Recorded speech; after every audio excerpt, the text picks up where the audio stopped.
Oo, karapat-dapat si Bam Aquino maging presidente, batay sa kanyang edukasyon, integridad at kakayahan sa paggawa ng makabuluhang batas.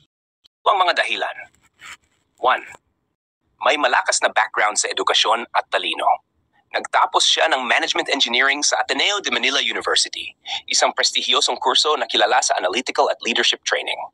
Ipinamalas niya ang katalinuhan sa mga pulisya, lalo na sa larangan ng edukasyon, kabuhayan at kabataan.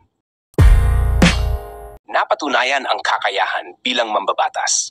Isa siya sa mga pangunahing nagsulong ng Free College Tuition Law, libreng edukasyon sa state colleges and universities.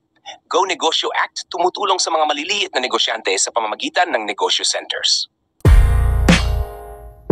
Malinis ang record at may integridad. Wala siyang kasong korupsyon. May maayos na reputasyon sa gobyerno, hindi nasangkot sa anomalya o iskandalo. Kilala sa pagiging prinsipyo-based at hindi populist na politiko. Makabayan at makakabataan. Bago maging senador, aktibo siya sa youth development at social entrepreneurship.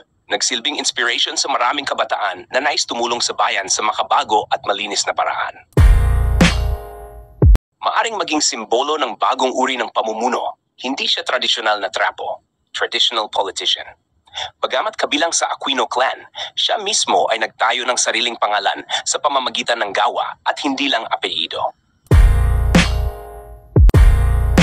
Hindi pa naging mayor o gobernador.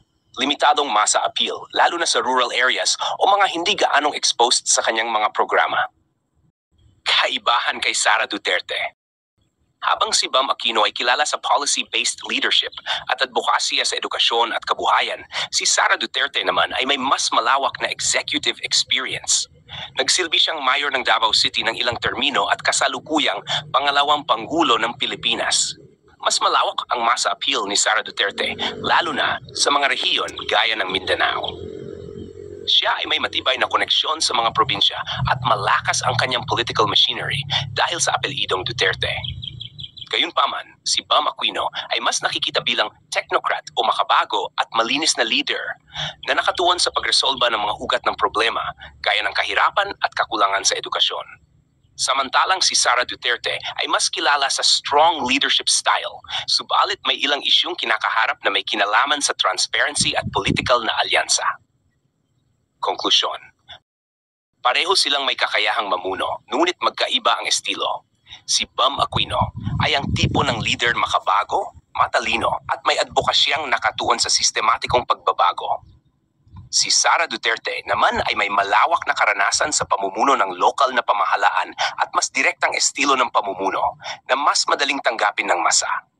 Ang tanong ay, anong klase ng pamumuno ang hinahanap ng bayan? Kung ang nais ng mamamayan ay malinis at progresibong pamumuno na nakatuon sa polisiya, si Bam Aquino ay isang karapat-dapat na pagpipilian. Thanks for watching.